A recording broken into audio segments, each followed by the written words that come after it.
எப்படி குரல் எடுப்போம் என்பதை உங்களுக்கு அழகாக காண்பித்தார்கள். நீங்களும் அழகாக அதற்கு செய்கை செய்தீர்கள்.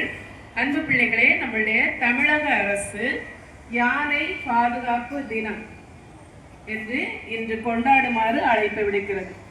ஏன் நாம் யானையை கொண்டாட வேண்டும்? யானையும் மனிதனுடைய வாழ்க்கையில் ஒரு மிக முக்கியமான ஒரு விலங்கு. அப்போ நாம எல்லாம் வீட்டில் யானையை வளர்க்க வேண்டியதுன்னு அப்படின்னு நீங்க நினைப்பீங்க. அது என்ன செய்ய முடியாது. யானைக்கு அதிகமான இருக்கும். நீங்க பார்த்திருப்பீங்க. யானையோட குணாதிசயங்களை நான் உங்களுக்கு இப்ப சொல்ல போறேன். யானை மிகவும் அன்பான விலங்கு. யானை மிகவும் அன்பான விலங்கு. குடும்பத்தோடு வாழும். யானை எப்படி வாழும்? குடும்பத்தோடு. இப்போது நம்முடைய மனித வாழ்க்கை கூட சிறு சிறு குடும்பங்களாக பிரிந்து விடுகிறது. தாத்தா பாட்டி தனித்தனியா போயிடுறாங்க. திருமணம் ஆனோடனே சிறு சிறு குடும்பமாக பிரிந்து விடுகிறது. மனிதர்களே இப்படி வாழக்கூடிய சூழ்நிலையிலும் யானைகள் எப்படி வாழ்கின்றன? கூட்டு குடும்பமாக. ஒரு கூட்டத்தில் 20 யானைகளில் இருந்து அதற்கு மேலும் இருக்கும். இதை வழி நடத்துவது ஒரு பெண் யானை. அவ்வளவு யானைகள் இருந்தும் அதை வழி நடத்துவது யார்? ஒரு பெண் யானை. ஏனென்றால் பெண்களே, உங்களுக்கு சக்தி அதிகம் என்பதை உங்களுக்கு நான் எடுத்து கூறவே இதை சொல்கிறேன். உங்களால் என்ன செய்ய முடியும்? தலைவியாக வர முடியும். அதற்கான தகுதிகளை வளர்த்து கொள்ள வேண்டும். இந்த யானை எல்லாருக்கும், குட்டி யானையிலிருந்து வளர்ற யானை, அது பொறுப்பு வர்றது வரைக்கும் என்ன செய்யுமா? அதை வழி நடத்திக்கிட்டே இருக்கும். பொறுப்பு வரும்போதும் அதற்கு பொறுப்பு வந்து விட்டதா அப்படிங்கிறதையும் என்ன செய்யுமா? கண்காணித்து கொண்டே வருமா. அந்த அளவுக்கு தன்னுடைய கூட்டத்தை வழி நடத்தும். மிக மிக அன்பானது. அவங்க குடும்பத்துல மட்டும் இல்ல, மனிதர்களிடமும் மிக அன்பாக பழகக்கூடிய ஒரு விலங்கு. ஆனா அதை பார்த்தோன்னே நமக்கு என்ன வருது? மனசுல பயம் வருதுல்ல. அந்த உருவத்தை பார்த்து பயம் வரலன்னா யானைக்கு என்ன மதிப்பு இருக்கு இல்லையா? அதனால பயம் வர்றது நியாயம்தான். யானையும் நம்மகிட்ட என்ன செய்யும்? பாசமா நடந்துக்கணும் அப்படின்னு சொல்லி எதிர்பார்க்கும். சில நேரத்துல யானைக்கு மதம் பிடித்து விடுகிறதுன்னு சொல்றாங்க இல்லையா? அப்போ யானையோட உடல்நிலை, அதனுடைய மனநிலை சீராக இல்லாமல் இருப்பதால் தான் அதற்கு மதம்னா என்ன?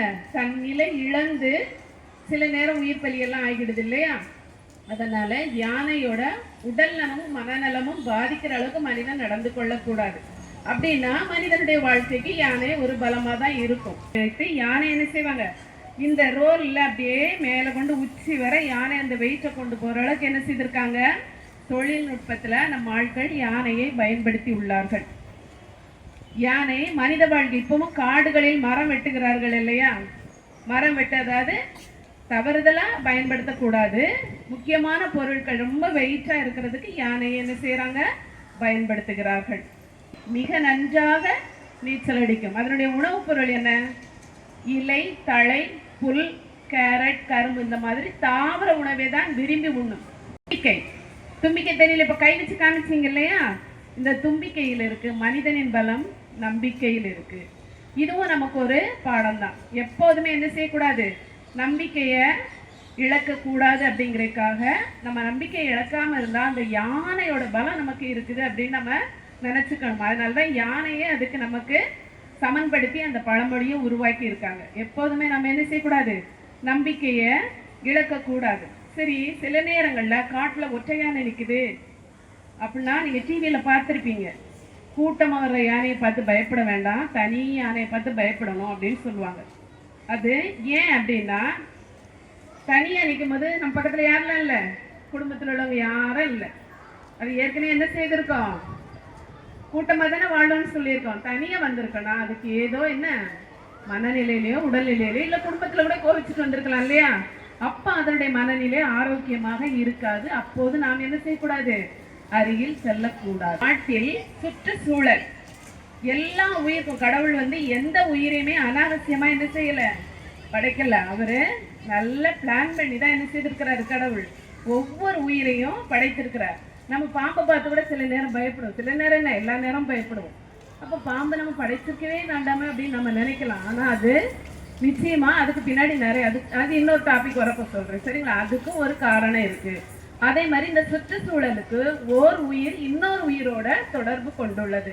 எனவே எந்த உயிரையும் என்ன செய்யக்கூடாது, நம்ம அழிக்க கூடாது. இன்னொன்று, யானை ஊருக்குள்ள எல்லாம் வந்துருது இல்லையா? ஊருக்குள்ள வந்தா என்ன செய்யறோம், வெடி வச்சு தீப்பந்தம் ஏற்றிலாம் துரத்துறோம். ரயில் எல்லாம் அடிபட்டுருது இல்லையா? டிவியில பாக்குறீங்களா, நியூஸ்ல? ரயில் இந்த பாதையில தண்டவாளத்துல அடிபட்டுருது, யானைகள் இறந்து போயிடுறாங்க. வயல்வெளியை பாதுகாக்கிறதுக்காக மின்வேலி அமைக்கிறாங்க. அதிலே யானைக்கு தெரியாது அதுல மின்சாரம் இருக்குதாங்க. அது போய் தொடும்போது என்ன ஆயிடும், மின்சாரம் தாக்கி இறந்துடும். அப்ப அந்த மாதிரி எல்லாம் உயிரிழப்பு வராம மனிதர்கள் என்ன செய்யணும், அந்த யானைகள் ஊருக்குள்ள வராத அளவுக்கு அதனுடைய வாழும் காட்டு பகுதியை நாம என்ன செய்யக்கூடாது, அழிக்க கூடாது. அப்படிங்கிறதுக்காக தான் இந்த விழிப்புணர்வு. காடுகள்ல யானை அதுக்கு தேவையான உணவு எல்லாமே கிடைக்கும், தண்ணீர் கிடைக்கும், உணவு கிடைக்கும், மரம் இலைத்தல்கள் எல்லாம் சாப்பிட்டு சந்தோஷமா இருந்து சுற்றுச்சூழலுக்கு உதவி செய்கின்ற யானையை நீங்க என்ன செய்யக்கூடாது, தொல்லை செய்யக்கூடாது. அப்படிங்கிறதுக்காக தான் இந்த விழிப்புணர்வு.